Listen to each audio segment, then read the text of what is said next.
This just takes a second. I'm leaving today, like in less than an hour. And so I wanted to say that when I'm not here, you're with me. When I think this is the only place in southern Florida that I come and regularly attached to. Mm-hmm.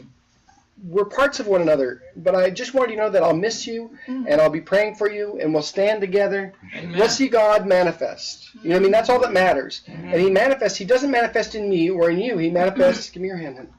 He manifests when we connect. Mm-hmm. He doesn't manifest. It says 2 or more of you, I will be there in the midst. He doesn't say when you're there, I'll be there. He already has that personal relationship thing going, but that's not what He's about. He's not about your gift and your gift and your gift, or my gift, or Bobby Sue's gift, or Steve's gift. Right. We that's what our church doctrine kind of beat into us, that we're special. Right. And I'm really glad that we're all special, but we're really one. We really matter to God. It doesn't matter what I know. It matters what we're willing to agree on. The Bible says if you're reasonable, right? What's that scripture? Reasonable. God condescends to man. He tries to make sense to man, and you have to be reasonable to get along. If you're not reasonable, you're not getting along with anybody. But guess what? You're staying in the spot you are.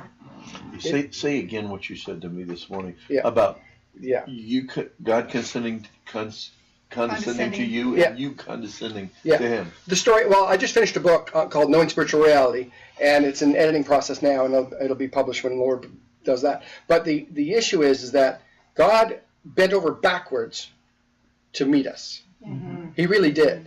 He just turned the world inside out. Because we were inside out, He turned Himself inside out and came in the form of Jesus to get to know us, to condescend. So just like with a little 4-year-old, you get on your knees and you hug them, and that's God's love for us. And now He's looking at us going, will you condescend to me? Will you bow yourself down and be humble with your God? Because you weren't God in the first place. He created you. You had a birthday. In his mind, you were always there. But you were not living creatures. You were His body. He created His own body, and we're a headless body because He's always going to be the head. I do not want the job. Seriously. I do. To be godlike is not to have a head, but to have a body, a spiritual body. Jesus Christ is the head, and we are all called the body. So when we love one another, when we manifest His love for one another, God shows up in the midst and goes, yeah, that's me. Mm-hmm. Yeah, that's me. So when I'm 1,000 miles away, it doesn't matter. I think of you. I care about you. I want to see you come forward in the Lord. That's my encouragement for you, is to just keep connecting. Don't wait for coffee and conversation. This is lovely. This is awesome. This is blessed of God. I love it. But the idea is that you have to share lives for God to be seen. We've been starving God by having events. I'm going to have an event. We're going to get together. Mm-hmm. No, on a Tuesday, get together. On a Wednesday, call one another. Yeah. You would be so changed by your humbling. If I humble myself and get in relationship with you, when I humble myself to that, God will flow in that relationship. That's right. Americans live in a container, and we have to be willing to say, but my life is hidden in Wayne. I can't go a week or 2 weeks and not see Wayne or Terry. Does that make sense? Mm-hmm. Okay. I'm speaking because I'm leading, and it's in my heart that this is what I feel when I'm not here, and I want you to hear it from me. Yeah. Can I just have everybody just put your hand towards Jeff? Amen. Father, we just thank you for his ministry, and we thank you that you are going to bless him. Yeah. We think you're going to open doors for him. You're going to have the perfect author for this book. And Lord, we thank you for what you're doing in his life, and we give our blessings, and we send you on your way in Jesus' name. Amen. If you feel led to give, do you have gas money and stuff like that? No, not. I don't have money for my license. When I get back to Georgia. Okay, that's what I felt. He's got the $450, but if you feel led to give him money towards gas or whatever, just. Yeah, the government has a $450. I don't have that anymore, but that's paid. Okay. But I have to get my driver's license, and I have to still get back to Georgia. So. All right. So you still need some more money. Okay, I got you. But praise God. Well, that's the only way to get me shut up is pray for me. The thing that I got, that quote he said is, when we condescend to God, He comes on the scene. Yeah. And I said, well, isn't it great when heaven opens up? I thought that was such a great quote. It is good. I'm glad you got it, brother. That's all that matters is you get it. Hey, it is good. I'll get you the books when they're printed. Hey, I'll tell you something the Lord told me. You know, Always be an encourager. You know, the scriptures talk about encouraging one another as you see the day. You know, so much more. Yeah. The sun rises and the day comes to fullness of day. Yeah. And that's our journey in the Lord. We were never created. One of the misconception. Thank you. Miss something.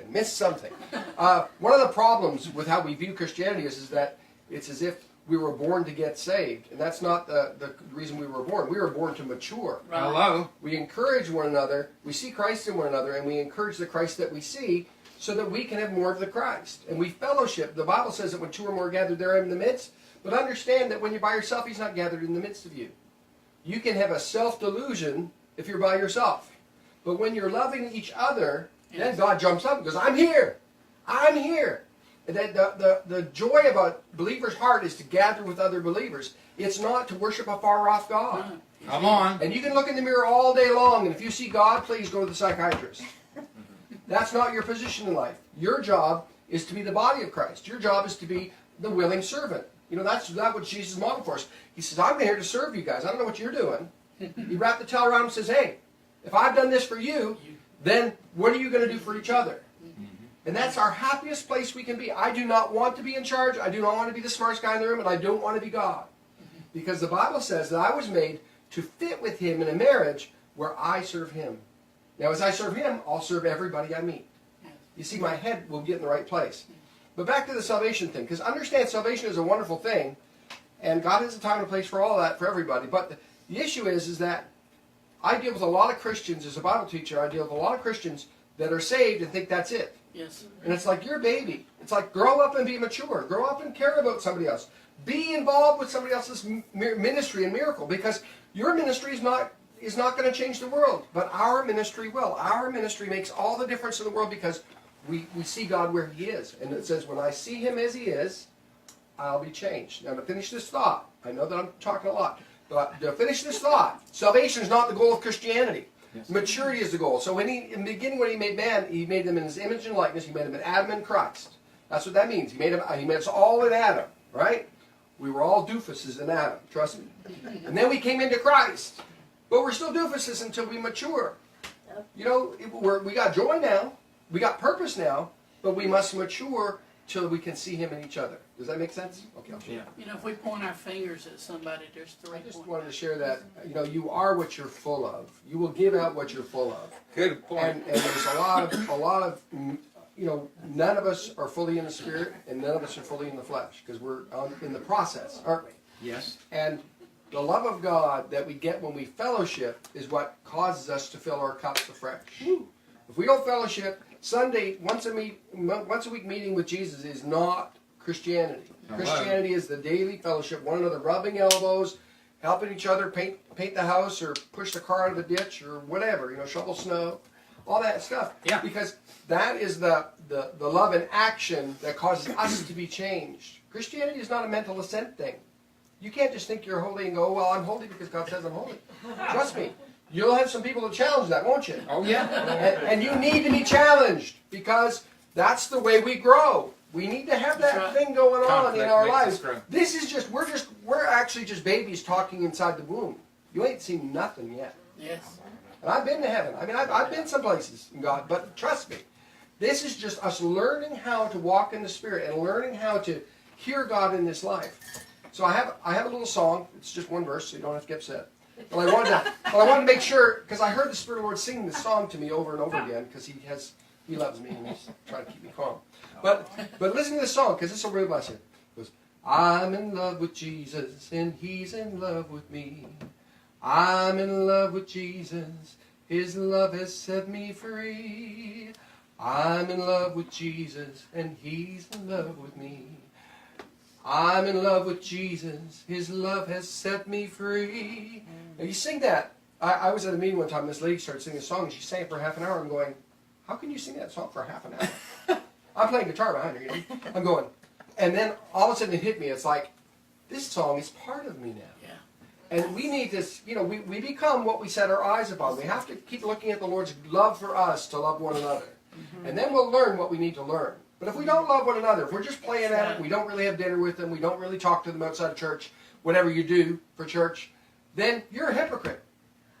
Because it's life shared that changes us. After on stage. And no matter how deep the revelation, it will go like the wind through your mind and out the next day. How many people go to church on a Sunday and on Monday they can't remember what was spoken, right? The guy talked for 45 minutes, but we don't remember it because we don't live it. We got to live it. Okay. The Bible says that hypocrites. Well, Let's get it at the grocery I ate that 100. That's the truth of it, is that it doesn't matter if you have $100, it matters if you have one another's hearts. Amen. Every part of the body has a nerve that goes right to the head. The thing that I don't want us to get the impression of is that we're God's. That's right. We're God's body. Right. He's the boss. So if he says, give every penny I have to Patty Joe, then that's what I'm going to do. That's what you do. Because God is God. I am not. Jeff Warren would just like all the marbles to And he himself. has. Yeah, well, He's given me this yeah. last dollar. That's So- pretty amazing. So, well, I have $1 left now. So, but anyway, so back. Yeah. Back to the point. The body of Christ has children, young men, and fathers, and each part of the body has a nerve that runs directly to the head.